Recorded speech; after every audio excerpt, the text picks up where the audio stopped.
Hi, class. Today we're going to be discussing ancient Rome, the art of ancient Rome. So I have this first analysis that you can do on your own if you want to pause the video. We have a sculpture here. I want you to think about this in comparison specifically to what we were just looking at with ancient Greece, particularly comparisons to classical sculpture into Hellenistic sculpture, and then seeing this later. One thing about Roman art is Roman art was highly influenced by Grecian art. So you'll see that there's a lot of similarities that we're seeing here. We have the use of marble, which is something that we did see in Greece, but that really proliferates with the Romans. The Romans very much use marble a lot with their sculpture.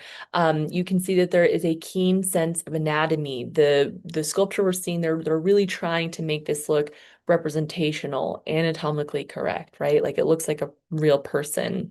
You'll notice as well something that is actually different from classical sculpture, but we do start to see in Hellenistic sculpture is the depiction of a person emphasizing reality in the sense like a lack of idealization, right? So the person that we're seeing here is not typical of like classic sculpture where we saw idealized athletic bodies, youthful bodies, right?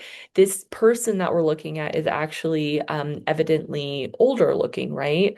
We don't have an emphasis on an athletic body. In fact, we have this drapery, which is technically very well done, but again, we're not really emphasizing the body as far as this idealized body, but more focusing on the drapery of the person. You'll also notice, strangely enough, that the figure is holding two busts. So this is important to know that these are not like decapitated heads, but rather busts or sculptures of people. So that's really interesting because it's sort of meta, right? It's like a sculpture including sculptures. And we're going to talk about this a lot more in detail, but keep that in mind of why is there a sculpture here? Why is this figure depicted non-idealized? What are these differences that we're seeing, and what does that tell us about Roman life in comparison to Greek life? We'll talk more about that. All right, so we're really going to be diving into the history of ancient Rome. The thing I want to make very clear is we're going to be beginning talking about ancient Rome as a Roman Republic and then talking about the Roman Empire.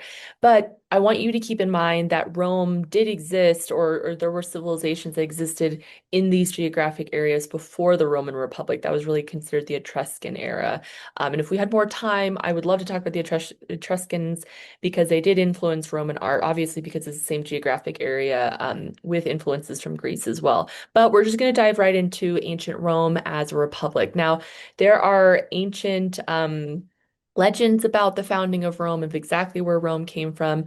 One of the really famous stories is the story of Romulus and Remus, who are these twin brothers who are abandoned and are suckled by a she-wolf. And then eventually they found the city of Rome, and Romulus, which is where the name Rome comes from, eventually kills Remus. But the thing I want to point out more specifically about this story, because it's clearly based in some sort of fiction, this story of a she-wolf is I'm sure not true.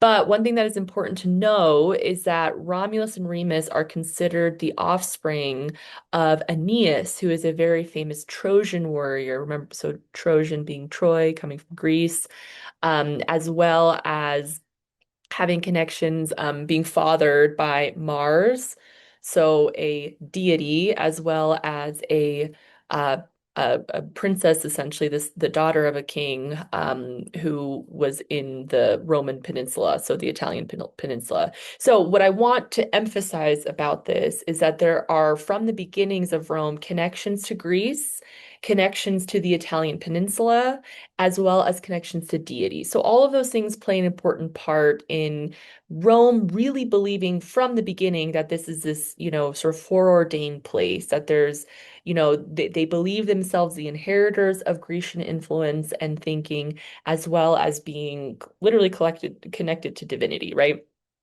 All right. So it's believed that Rome was started on this village atop these seven hills. This was the central location of the empire. Again, before Rome was established as a republic, it was considered Etruscan. That's the term we use for this area. So culturally speaking, this was an area of great intellect, physique, and I say men of great intellect here because very similar to Greece, we do have certain freedoms and intelligence that's being emphasized in physique, these things, but predominantly focused on men. So it's a patriarchal system very much. Many Roman emperors made themselves into gods. Eventually, that's going to be more when we talk about the Roman Empire.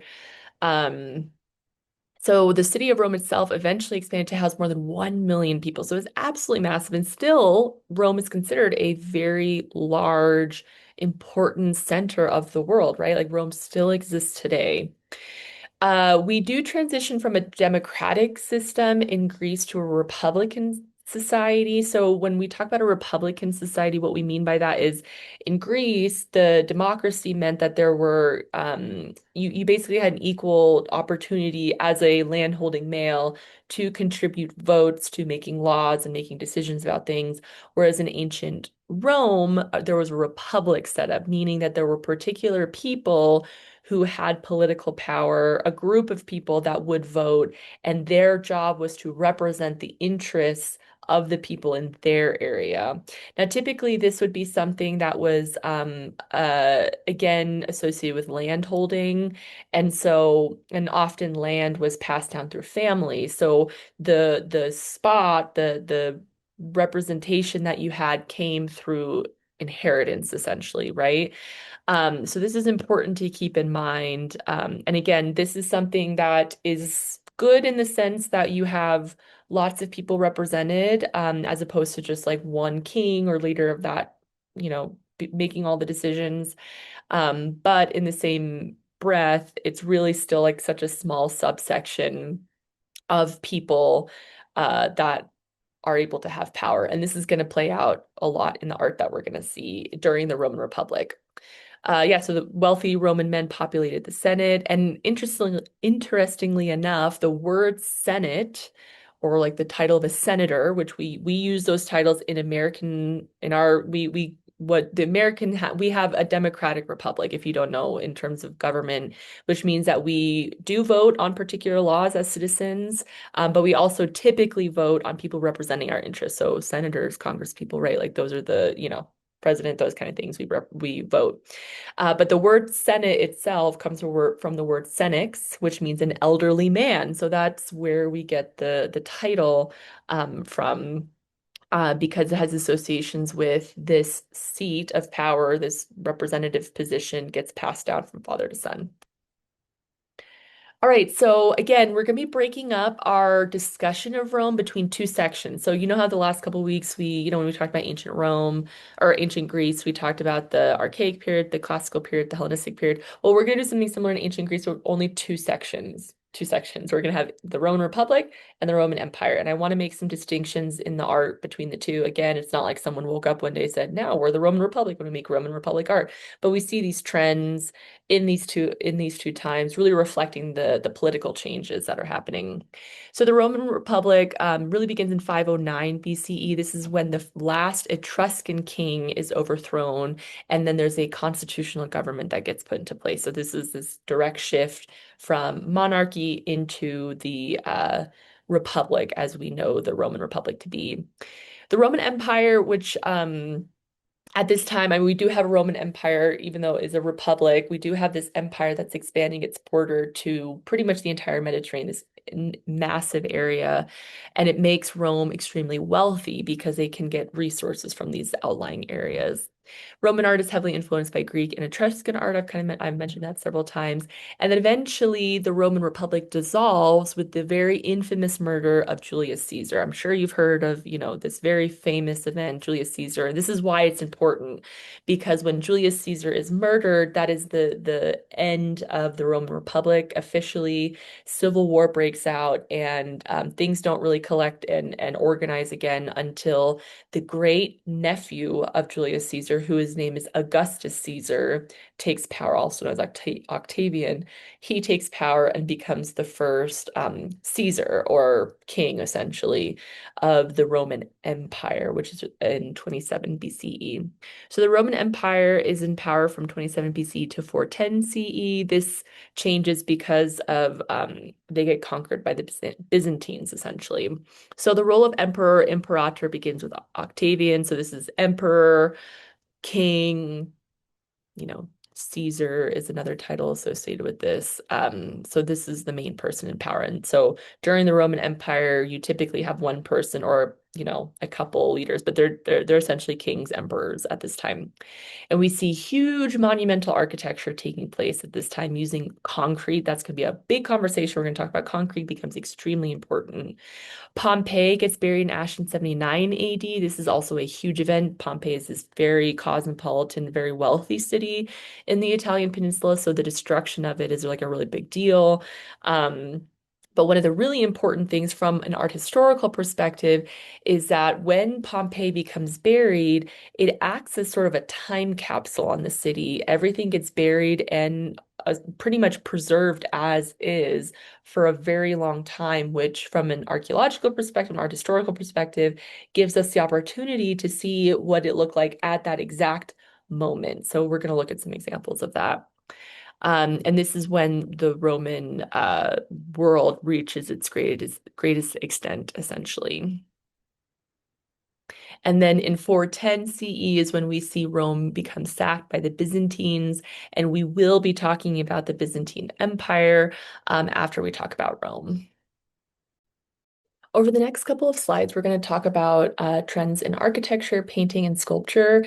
And I'm going to, at the beginning, give these distinctions between uh, architecture, painting, and sculpture during the Roman Republic versus the Roman Empire. And then we're going to look at examples of all these and be able to compare the similarities and differences between these two eras. So let's start with architecture. Architecture in the Roman Republic is going to have a lot of influence from the Etruscans, but very significantly and probably recognizable to you, you're going to see a lot of influence from the Grecians. So we're going to see columns, pediments.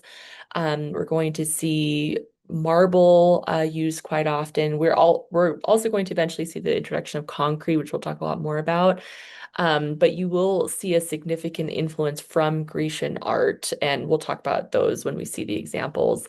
We also see the introduction of Roman arches. Now, Roman arches are a really big deal because so far in our class, we've talked about really one basic type of construction, which is the post and lintel construction. Remember, post, lintel on top, right? Even when we talked about pyramids, which is a little bit different, that's essentially a version of the post and lintel being built up and up, right? Like, if you have a step pyramid, you have the lintel and then the posts in block form, and then they just get stacked one on top of another.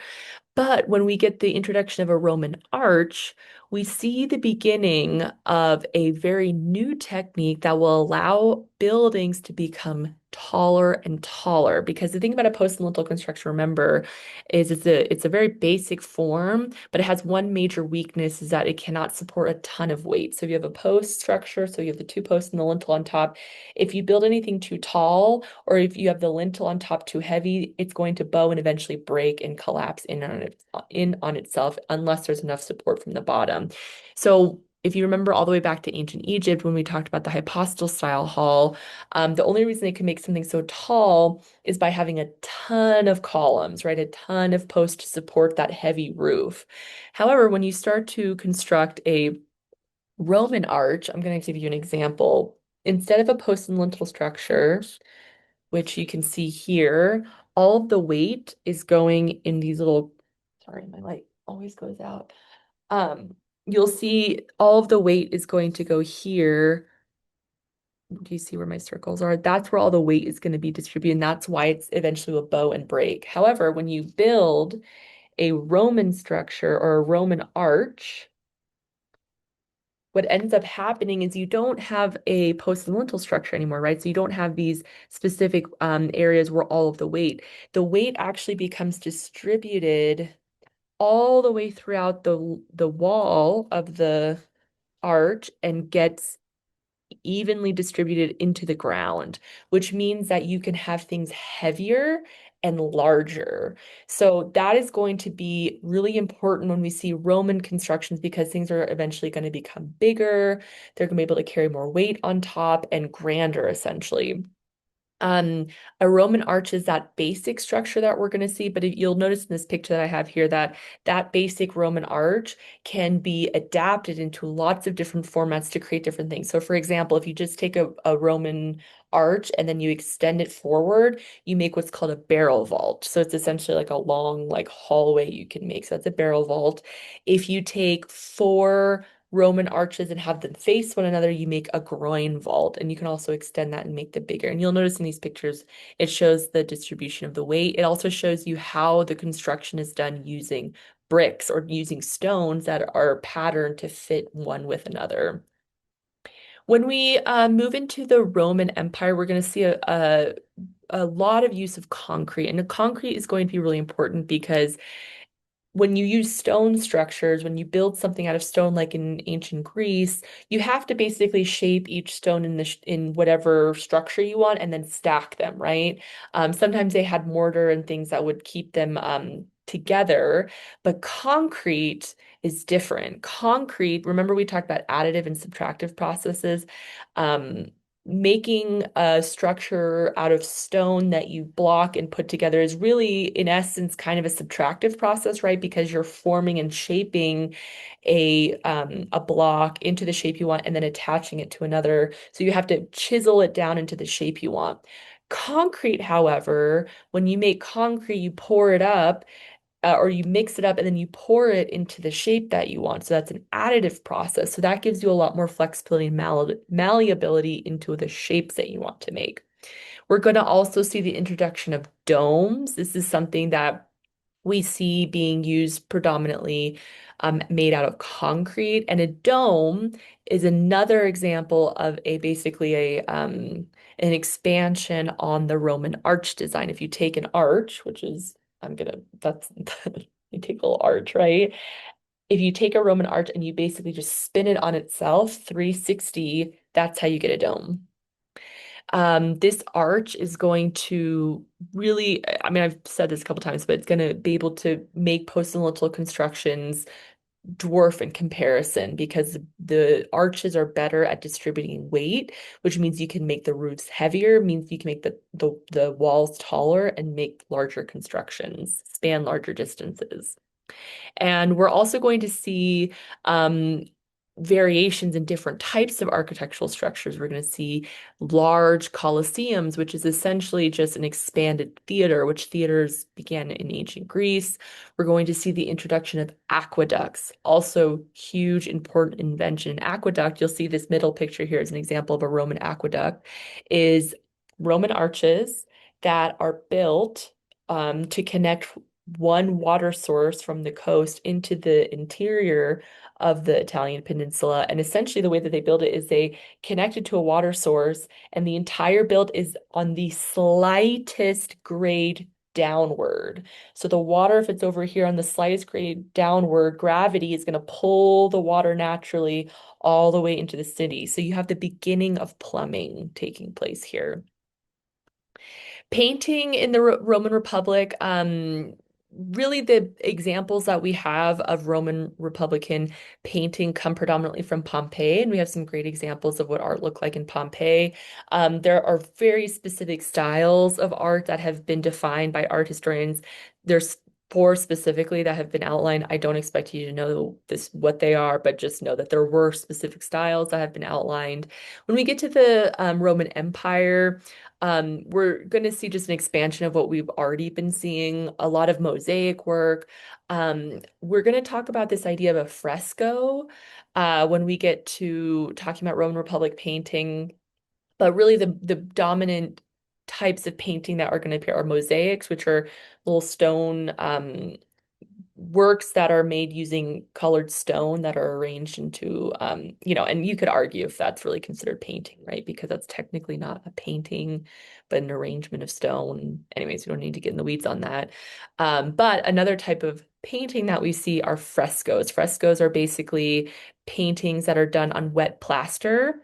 Meaning that when you're putting up a wall, basically, constructing a wall, you put plaster, to solidify your frame, typically made out of wood. And if you paint directly on that plaster, when the plaster hardens, it becomes permanent, right? So then that wall, basically, as long as that wall is standing, that painting will exist. So that's one of the reasons that they've survived as long. We do know that there would have been paintings made out of wood, but same with ancient Greece, those didn't survive because wood doesn't last a super long time. And then the last category I wanted to talk about really quickly is sculpture. So if you remember that very first sculpture we looked at of the man holding the two Roman busts, again, I've mentioned that we have a lot of influence from the Grecian sculptures that we've seen, specifically the classical and Hellenistic periods. We have an emphasis on accurate depictions of anatomy, very sumptuous drapery, but with an emphasis on not really worrying about making something idealized, but more realistic, specifically with old age. Age is particularly something that becomes very emphasized. And you'll have to think, why might that be? Well, in ancient Greece, why was athleticism prized? Why was that the ideal? Well, because there was this sense that if you were athletic and you had that athletic physique, that you might have power, and that makes you able to fight in combat, makes you able to have social power, right? Like that was a form of social powers to be athletic. When we get to the Roman Republic, we start to see sculptures that are actually what are known as veristic portraits, which basically means showing a very unidealized, realistic depiction of a person. And in the Roman Republic, again, power is passed down father to son.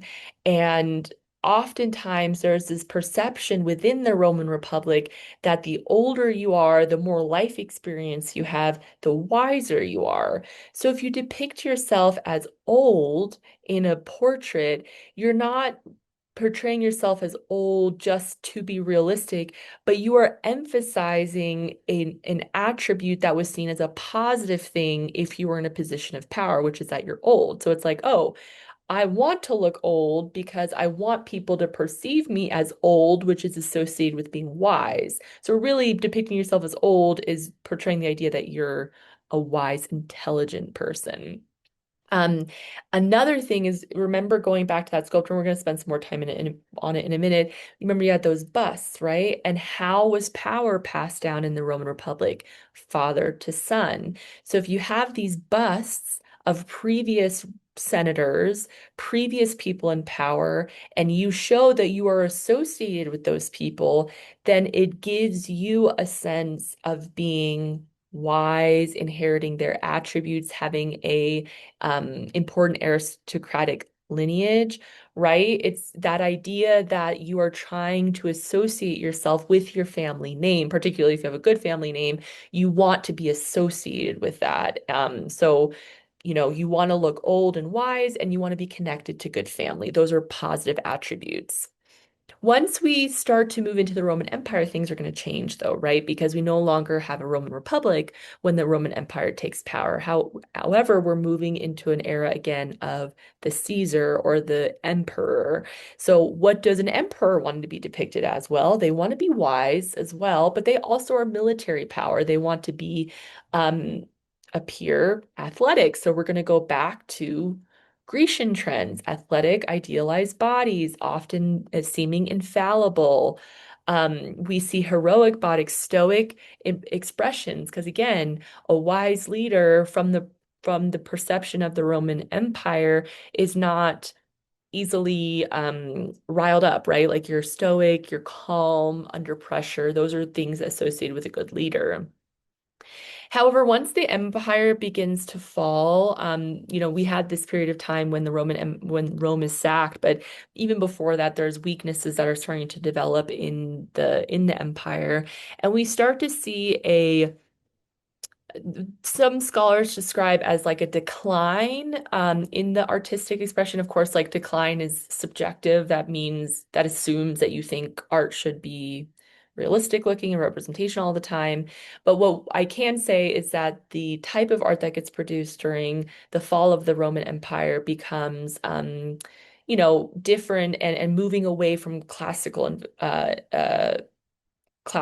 standards, right? So like not the athletic bodies, not super anatomically correct, right? Things become less proportional, less interested in perfect anatomical representations, and things become a little bit more chaotic. And scholars have argued that reflects the anxiety of the time. So let's start with our first example of Roman Republican architecture. All right, so our first example of Roman art is going to be an architectural structure, which is the House of Veti. This is actually a structure that was found in Pompeii.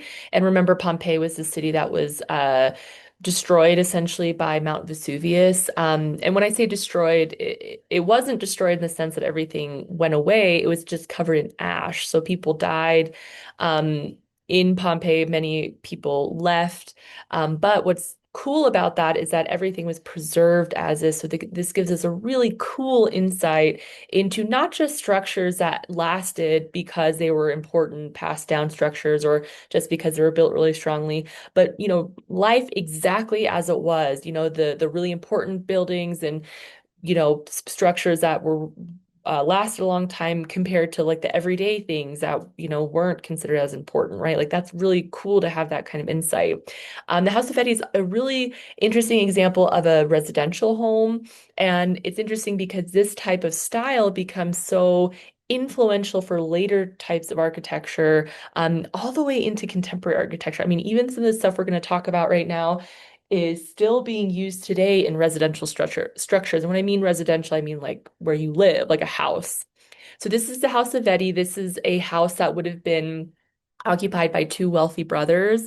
It was a particularly lavish home, so consider this to be like a wealthy person's house in Pompeii. And there was plenty of space for not only the people that lived there, but also for servants or slaves. They're people that worked for them, essentially. So again, it was these two brothers. They were wine merchants, so they made a lot of money, and that's how they were able to obtain a home like this. And according to records, it's possible that they were freedmen, meaning that they were once slaves and then were able to make their way financially, which also tells you a lot about Roman culture that there was, not always, but some opportunity to, move away from slavery into making your own money. About 15 years before the eruption of Mount Vesuvius, there was a major earthquake, which was associated with the eventual eruption. But it was such a big, scary earthquake that a lot of people just left Pompeii because they were worried about it, which, ended up working out for them because they avoided the eventual eruption of Vesuvius. However, a lot of those places that were occupied by wealthy people were eventually occupied by other people, particularly newly wealthy people like these two brothers. So when you think about Pompeii, or really a lot of the architecture in the Italian peninsula, especially that's very old, it was, you know, the same as today, it's beneficial to be close to the city, right? Like you want to be as close to the city as possible. So if you're in the city itself, there's not a ton of space, right? Because there's a lot of things going on. People have shops and you have religious centers and political centers, right? Like there's a lot going on. And so a lot of times the way that the constructions were done in these Roman cities is that you'd have these storefronts or areas where there's like doors, and you have these like commercial places, but then the residences, places where people would live, you'd have this tiny passageway, and then the actual residential area would be like kind of behind everything else. So that means that you didn't really like see the residential area from the street, but you can get there through. So you're basically in the city, but you don't have the like everyone looking at you through like a window, for example, that's walking through the city. You have privacy in the back, essentially. So one of the questions that you can ask about that though is if you have a shop on this side, you have a shop on this side, your entrance is blocked off and it's this narrow hallway, how the heck do you get light? Well, the way that they typically got light is by having this huge atrium area or this like hole in the roof essentially with this beautiful garden area where the light would come through and illuminate most of the rooms there. So you have this open sky atrium, you have an impluvium, which is this basin for collecting rainwater in the atrium, because obviously, like if you have the open sky, it might rain, you don't want things to get wet, but you have a drainage system there, then you avoid that. And then several cubicula, which are known as bedrooms. So, again, like it sounds silly to say that, like, oh, like, bedrooms, but like we still organize it that way, right? Like often we have these separate rooms for people, as opposed to like, let's say like an area where people share, sleeping spaces and stuff, which other cultures do things like that, right? Like it's just culturally dependent, and we still follow this type of trend. So the brothers would have received clients in their home. So this is not just an area that they would have been living, but somewhere where they would have been doing business, right? So that's important to know that the way you construct your house has to be conducive to positive business practices. And one of the things that they would do, as it still counts today, is oftentimes to give the sense that you're a good business person. Don't ask me if this is like, not that I would know, I'm not a business person, but one way to convince people to do business with you is to give the sense that you already have done a lot of business, right? Like if you're wealthy and you seem successful in your business, then people have this assumption that you're good at your business. And if they think you're good at your business, they're more likely to work with you, right? So if you give the sense through your home that you have these wealthy objects, these luxury items, you have this grand home, it could encourage people to do business with you. So we have lots of evidence of that in the space. For example, we have two strong boxes in this house, which is a common practice in wealthy families where you essentially had these like boxes, these safes where they would have like important things, and you could come in and be like, hey, look at my cool thing that I have. I have this ancient object from this other civilization, or I have this thing that came from this faraway land, right? It's a way to show off that you are cool and have money to buy this expensive, cool thing, and then you can show it off, which ultimately serves a business purpose. So again, there's this lack of exterior windows, but we have this open atrium area that lets light in, peristyle garden in the rear of the house. This is just a floor plan to give you a sense of what the entire space looked like. You don't need to know like the specific names for this, but just to give you a sense. But you can see that these sides are blocked off because there would have been shops next to it. Very narrow entrance in the front, but then these big holes in the ceiling essentially to let the light in, which would have been this really beautiful area. Some other cool kind of details about this house that I like to point out are things like so there's the Pentheus room frescoes. Basically, this room would have been the equivalent of like a formal dining area. There it would have included a triclinium, which is there's like a lot we could say about a triclinium, but basically it's like a formal dining area. And in that dining area, there's lots of frescoes. And I've mentioned frescoes before. Basically, fresco is a painting done on a wet plaster, and then as the plaster dries, it will basically stay forever. As long as that wall is up, that painting will last. So that's why we have these really beautiful, really well-preserved images that we see.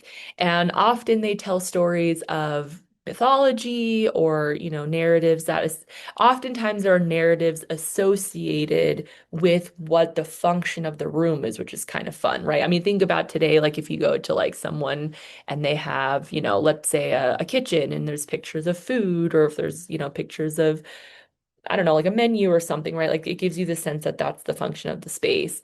So one of them that's kind of funny in my opinion is that in this room that is essentially a dining room, you have a depiction of Pentheus, who was a person within this Greek mythological story who opposed the cult of Bacchus. Bacchus, we know, was the god of wine and revelry, so basically like a god promoting partying.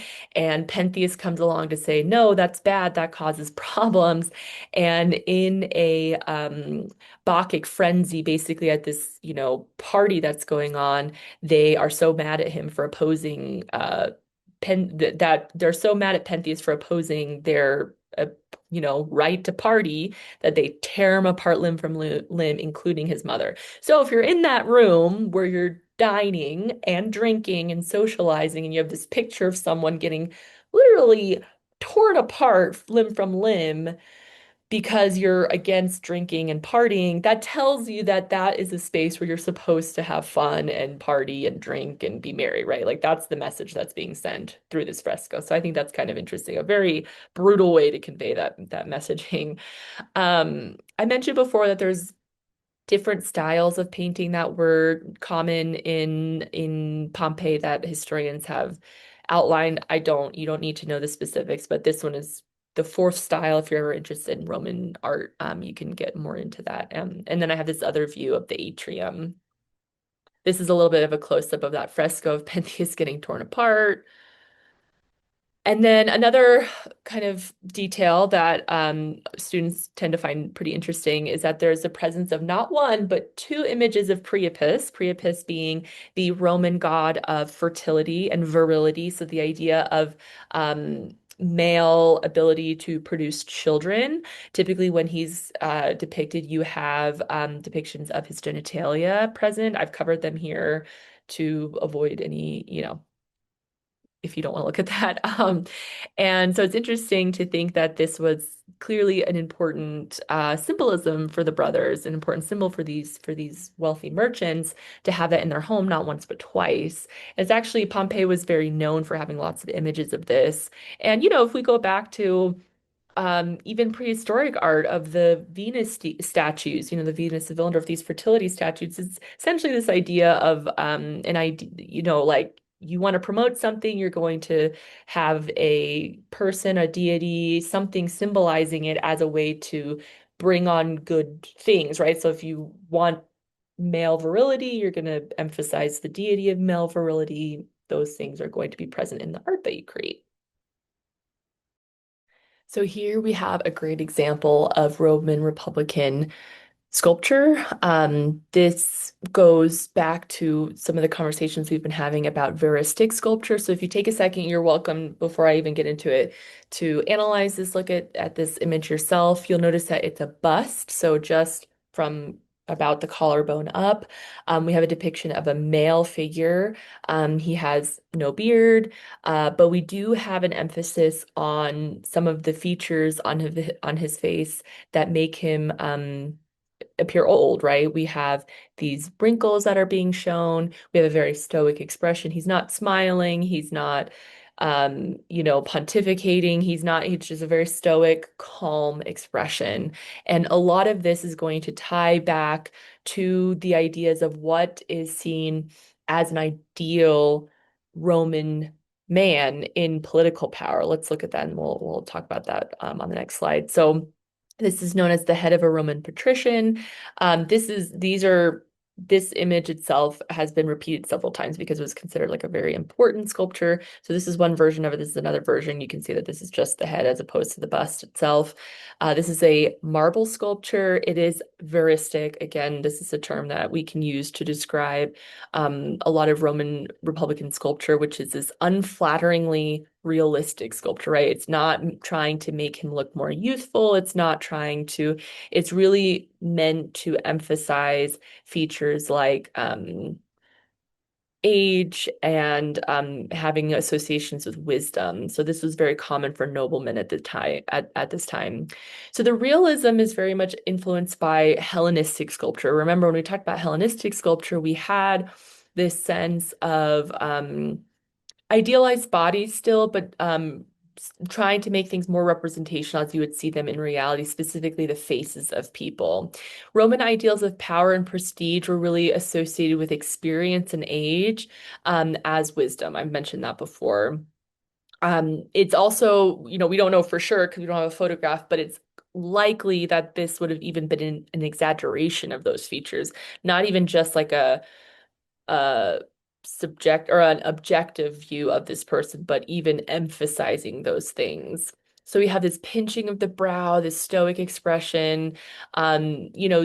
These attributes, even in contemporary depictions of people, I feel like you can find pictures of this a lot, that there's this sense that expression gives you the sense of like a thinker, somebody furrowing their brows, you know, they're steadfast, unflinching, like this idea that there's like a mental fitness associated, right? Like that there's some sort of mental stamina that's being associated with this person, despite the fact that he might be age-wise old, his experience makes him more fit and like a higher, intelligence than other people or wisdom. So ideal senators at the time had gravitas, so the seriousness of mind and virtue veritas. There was this perception that good leadership was not about being physically athletic or being dominant in personality, but rather being this intellect, this insight into humans, into civilization, and an awareness of history, those kind of things. It was very common for Roman aristocrats to commission busts of themselves as well as their ancestors as a way to show their lineage. Again, power was often handed down from father to son. So being able to connect yourself to other people of power was a way to demonstrate your own power. And there's actually evidence to suggest that this would have also been fabricated sometimes. That some people would commission these portraits as a way of being like, well, look at my very famous lineage, even if that they didn't exist. But this is a shorthand of being able to prove yourself as a person of importance. All right, we're moving on to our next section, which is going to be analysis of art of the Roman Empire. So up until now, we've been focusing on art of the Roman Republic. And this comparative picture I have here is going to maybe lay some groundwork for what differences and similarities we can see between the Roman Republic, which came first, and then the Roman Empire. So pause the video if you would like, take a second, do a little bit of visual analysis here. We've already talked about this sculpture on the left and compare it to what you're seeing on the right. All right, so take a minute to do that yourself. Let's point out some of the things. So one of the things you'll notice about the image on the left that we've talked about several times is depiction of a man. Verism is part of it, which is this unflinching, realistic picture of a person. Unflattering could be like another way of describing it. Basically, it's non-idealized. We see the opposite of that on the other hand, right? We have a picture, an image of somebody, another man who is idealized, muscular body. We do know this would have been of a particular person, so we do have identifying features. So there is a sense of realism, but again, still a idealized version of the person we're looking at. The person you'll also notice has military garb, so a breastplate, which implies battle, as well as drapery, which if you know anything about this time period in terms of clothing styles, this is actually a judge's robe.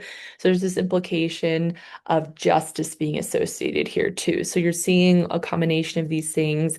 You'll notice at the bottom we have a little baby figure who's actually Cupid, a mythological a god essentially. So we have this association with a godly figure with a human figure. So that's also something to acknowledge in comparison to the other picture who is holding bus in reference to particular people, his ancestors, right? So in a couple slides, we'll look a little bit more into this statue, but I just want to point out some of these similarities and differences. One of the last things I wanted to point out is both of these are still coming from a tradition that was established by the Grecians, right? Realistic body, marble is being used here. Contrapposto in both of the figures are being shown here. So while we can't find differences here, they're still coming from the same influence, which is Grecian sculpture, because the Grecian sculpture was just seen as being so like the peak of artistic skill and ability. So that is why we're still seeing that evidenced in the art being created during the Roman Empire. We've looked at this slide already because I did a little bit of a comparison historically between the Roman Republic, to the Roman Empire. Remember, the Roman Republic is a time when Rome was represented by a republic, meaning that we had representation by a broader scope of people. The Roman Empire is a time of conflict that essentially we get emperors put into seats of power. So you essentially go back to an era of monarchy, dictator, emperor, right? Whatever title you want to put there, that you have one person in charge, typically one person in charge. Octavian becomes the emperor during this era, who is the great nephew of Julius Caesar, who was killed and marks the end of the Roman Republic. We're going to see monumental architecture taking uh, kind of for the forefront of public architecture. We're going to see some examples of that. And eventually in 410 is when we see the sacking of Rome, really the decline of the Roman Empire. All right, so here's the same sculpture we saw before. I think there's a little bit of better image. This is known as the Augustus of Prima Porta. It's called the Augustus of Prima Porta because it was located in Prima Porta, which is an area of Rome. So this is originally would have been a bronze, which we've talked about before, but that has subsequently been melted down or destroyed or whatever. But we have several marble copies, which is what we're looking at here.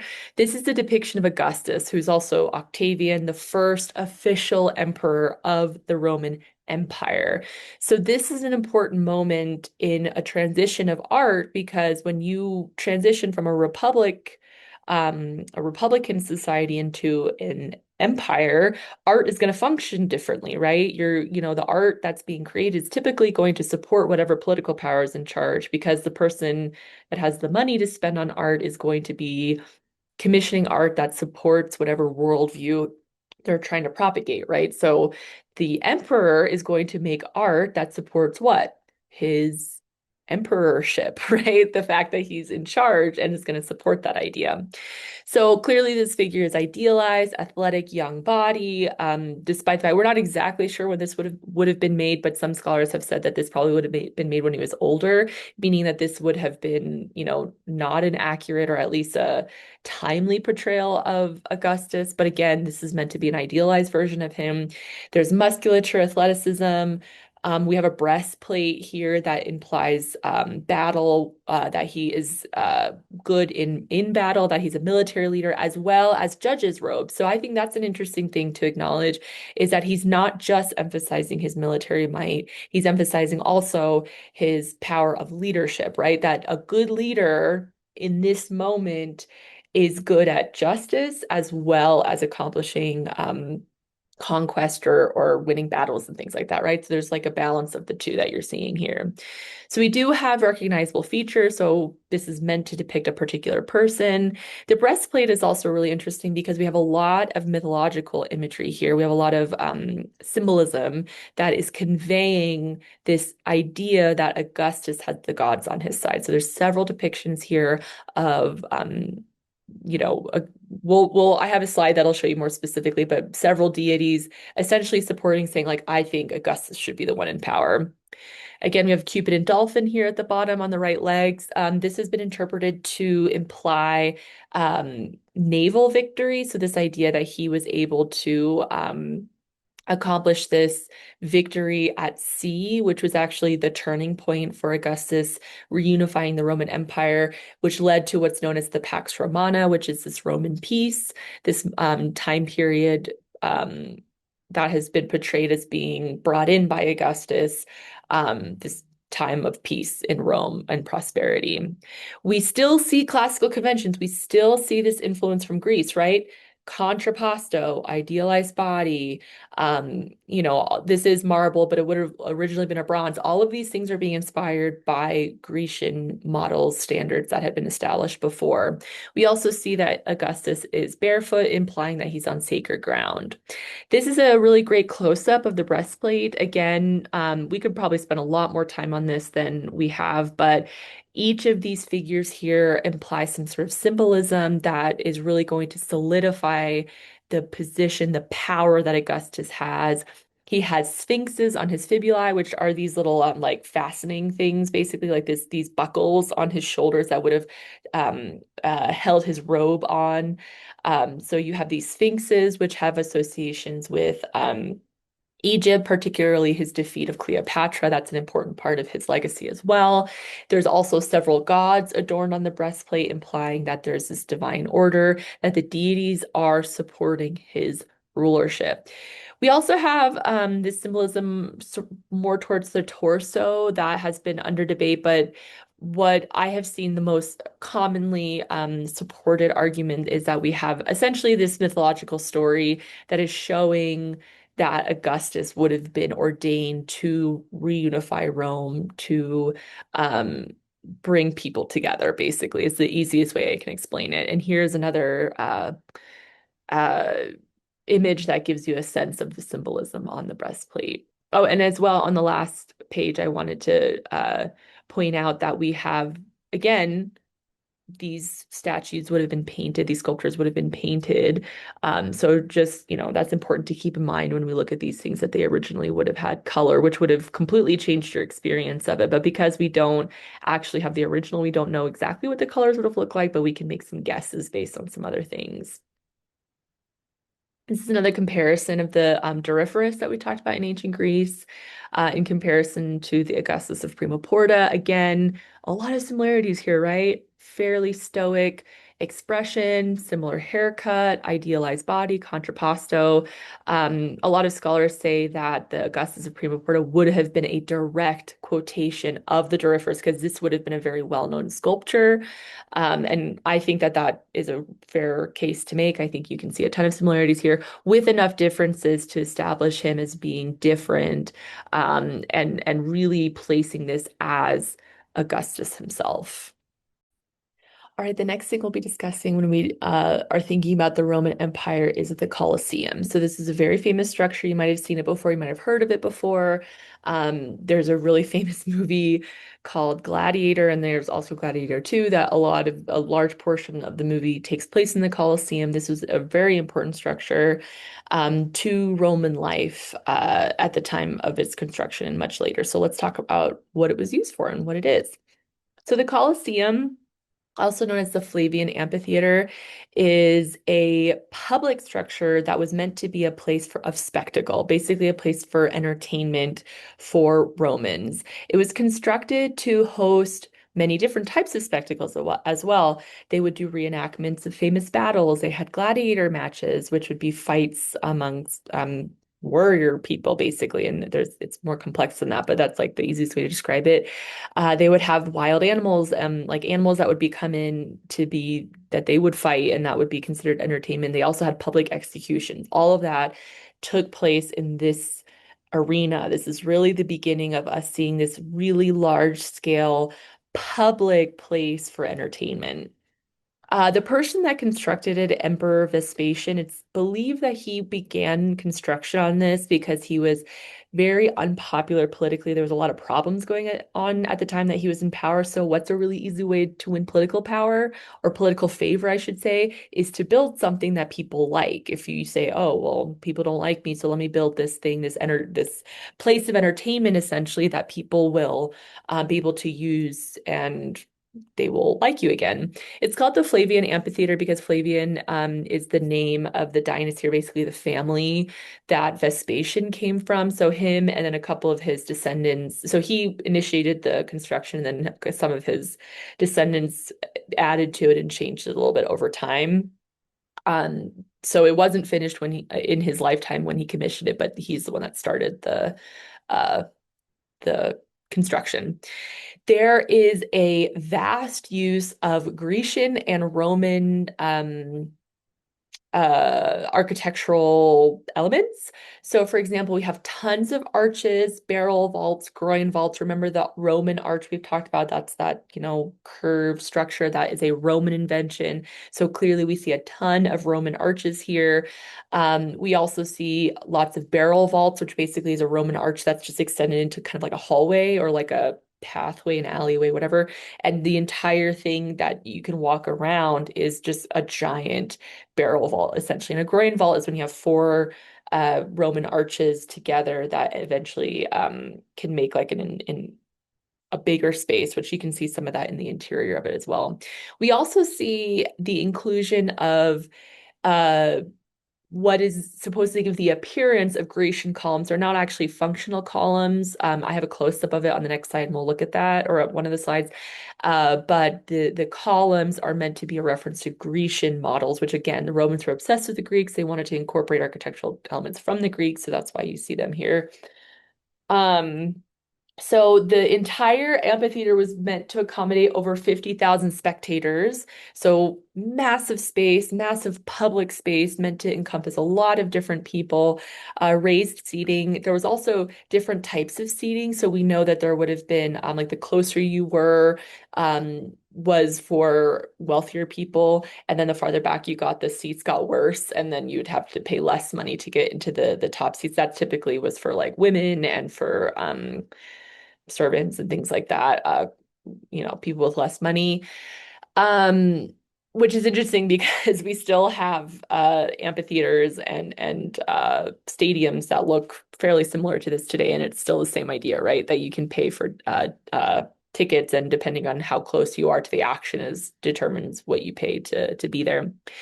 The actual construction of the amphitheater also is a borrowing of a Grecian type of architecture, which is a theater. A Grecian theater was essentially you would have a stage and then sort of like a half circle of raised seating, so everybody would be able to see the theater, the stage, where people would be performing like like a play or something like that. And so an amphitheater basically just means theater on both sides. So if you think about if you look at what a picture of a theater looks like, a Grecian theater, and you double it or you put two of them together, you make an amphitheater, which is two theaters together. So it makes sense. And this makes for a great structure to be able to have a 360 view of action in the middle of the arena. Again, we still use this today, right? This is what it looks like when you go to see like a soccer game or a football game, right? Like we still use this structure today, which is incredible to think about. The entire arena itself was also built out so that there was this entire subterranean section. So built underground where there were stocks, like basically places for prisoners to be housed, stalls for animals to be stored. There was a lot of, like ropes and pulley systems, all of the mechanics needed uh to run this kind of big spectacle. That's where they kept the stuff that they needed. And if you go there today, you can actually go into those subterranean vaults and see what it looked like. And all of that would have been covered by a base layer, which is where the actual events would take place. And then below that would be where everything is. And you could also bring them up with ropes and pulleys and bring people in and animals in and objects and things like that. There were also flag steps at the very top of the arena that originally would have had canvases attached to them. That again, you had these pulley systems that could be used to bring it in so it would cover the area. So if there was like rain or anything like that, you'd be covered. It would also protect from the sun. Obviously, none of that exists anymore because that would have been with like wood and rope and canvas, which all would have been deteriorated and destroyed by now.